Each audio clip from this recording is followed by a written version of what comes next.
All right, everyone, it's time for some 2020 Democratic primary poll analysis. We've got several new polls out on the 6th and 7th, actually, Politico and Quinnipiac. Various things to say about this. First and foremost, let me say that there is a very, very small chance Buttigieg might end up your nominee. I'm going to go into that why first, because I happen to think he's the best candidate. And that's prefaced on this. Joe Biden's on the downswing because of a combination of health and cognitive concerns, actually, and the Ukraine scandal, which is engulfing him.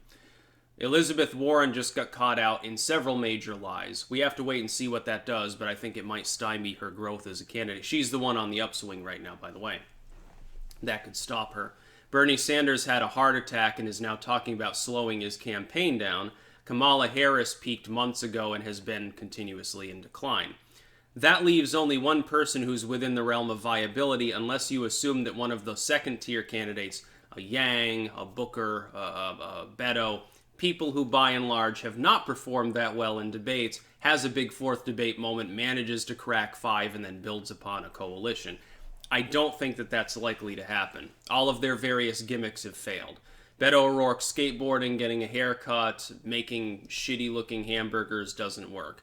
Yang promising people money, acting like his candidacy is the lottery, didn't work. Cory Booker existing didn't work. Nobody else is within the realm of viability at all. I think that rounds out everyone who's in above 2%. I think Klobuchar is the only one that's even close to that mark anymore, and everyone else is an afterthought. Sorry to the Tulsi Gabbard fans, by the way. Again, just because your candidate is better doesn't mean your candidate wins. In fact, for the most part, if you look at primaries throughout history, the better candidates get shit on because the better candidates tend to be less corrupt. They draw more grassroots support, and so they get fucked. Like maybe Bernie Sanders getting schlonged in 2016 comes to mind, as I'm sure many of you are aware. If all that happens, Buttigieg's the only one left to rise up unless someone else gets in. Some people are saying Hillary Clinton will get in. I hope so. It would be so great to me. It would be a gift from whatever cosmic entity may or may not exist if Hillary Clinton were to get in the race. I just don't think that's going to happen. Sorry, HA, I still disagree. Rumors aside, there are always rumors. Oh, she's going to get in. Oprah's going to get in. The Rock is going to get in. Arnold Schwarzenegger is going to change the Constitution to run. We get this over and over again, and usually it's not true. Usually it turns out to be bullshit. If Hillary Clinton does get in, she's not going to win anyway. I don't think she would win the primaries. I think she would land like a thud because she'd have name recognition, all of which would be negative. It'd cause uproar among the far left because they'd say, look, she lost against him before. She's barely even in matchups. Some of these Dems are 10 points ahead of Trump in matchups right now. What are you doing? They'd go nuts. I don't think that it would work. It's more likely Hillary Clinton will become more visible, be a surrogate for the nominee, maybe endorse. She might partner with Warren, endorse her very early, say, look, I'm passing the torch. If you supported me, you need to support her. She's the only one who can win, blah, blah, blah. Heap praise on her, get her a coalition early so that she wins the first 4 states and fires her way through to the nomination. But which, by the way, she could be the queen maker in that case. In which case I think they'd lose the general because it looks slimy, but it could happen. She does have a lot of clout in that manner. Here's the thing. Here's what the polls show. Biden is steadying, but he's on a slight downward trajectory. Warren is on an upwards trajectory still. However, we have to wait and see. She could peak and then fall off. There is still time in the race, certainly. Obviously, the fact that Biden's no longer, strictly speaking, the frontrunner, he's 0.2 behind now in the aggregate. That was very quick, by the way, that he was supplanted, because a week ago he was like 5 points ahead. The fact that the frontrunner who's been frontrunner nonstop since day one can be replaced at all shows that there is malleability in the field. Since there's malleability, and since we know if we look at Warren's numbers over time, there was a decent amount of steadiness around 14, 15 points. She could go back down to this. This could all be soft support that she's building on. Part of it, I think, is it looks like she's robbing Biden and Sanders.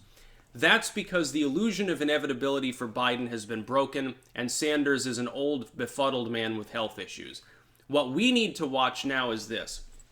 It looked, for a few days, if only, that Sanders had steadied in the aggregate. This precipitous fall of 3 or 4 points that I'm seeing here is before his heart attack.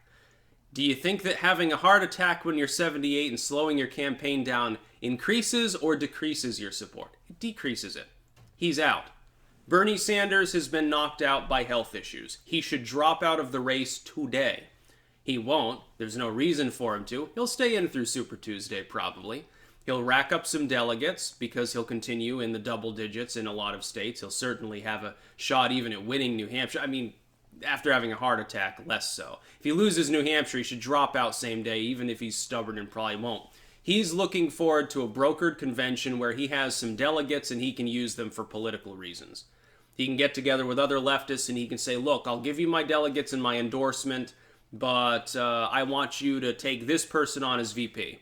Or I want to be Secretary of State Bernie Sanders. This is how politics works. There's no reason for him to drop out, even if, strictly speaking, he should. Biden's, therefore, technically, this is what I'm saying. I think Biden is still technically the front runner. Everyone's crowing about Warren right now. All of that attention comes with a caveat, which is that there's an additional story of scandal right now enveloping her, where she lied about her pregnancy the same way she lied about her race. She also potentially lied about her marriage, the reception of her marriage by her parents, or by her husband's parents. I can't remember which one. Any combination of that could bite her. Because when you get more exposure, that can be a disinfectant for somebody like Elizabeth Warren, who by and large has spent a half century lying about aspects of her political belief system as well as her personal life in order to advance her career. Biden doesn't have that problem. He's just a befuddled neoliberal. Sanders doesn't have that problem. He's been very consistent, extremely consistent, if crazy. Kamala Harris kind of had that problem. What happened to her? She got fucked. She didn't even need Tulsi Gabbard to whack her over the head to get knocked off her perch. She was already on the downswing for a week before the debate happened. That didn't help, though. Now she's in 5th place. Pretty much the only person left at the top rung of the field is Buttigieg, and he's, what's he at? Just a second, I've actually got RCP open. Buttigieg's at 5.6 and is in a fairly strong 4th place. If he begins to leech Bernie Sanders supporters, he could rise up to the point where he's in a strong enough 3rd place showing that if Biden does anything wrong, he could be the nominee. Buttigieg now, instead of having a 1% chance, I think the last estimate was that I gave Biden, what did I give? I gave Biden like a 60 to Warren's 35, and like a couple points to Buttigieg and the rest to other, because Bernie Sanders I never took seriously. By the way, a good call there. Now I would say Biden and Warren at 40-40, Buttigieg at 15, and anyone else at 5. Including Hillary Clinton, I suppose now. H.A. Goodman, by the way, salivating profusely at the thought of this. Now, if she does, I would definitely owe H.A. Goodman a tip of the hat if Hillary Clinton were to get into the race. I just don't see it happening. That would change things. What would happen if Hillary got in? Let's do a little bit of prospective analysis here. I mean, as an independent candidate, not just simply injecting herself into the field to back someone else or be a VP or something. I think it would play havoc with Warren, because having two strong, empowered, perpetually lying females running in the same field, I think they'd be natural enemies. I think Hillary Clinton would become a punching bag for people like Kamala, who are technically viable, but not quite there. Buttigieg would go after her. I think that a lot of people in that echelon of the field, the Yangs and the Klobuchars, would attack her and punch up.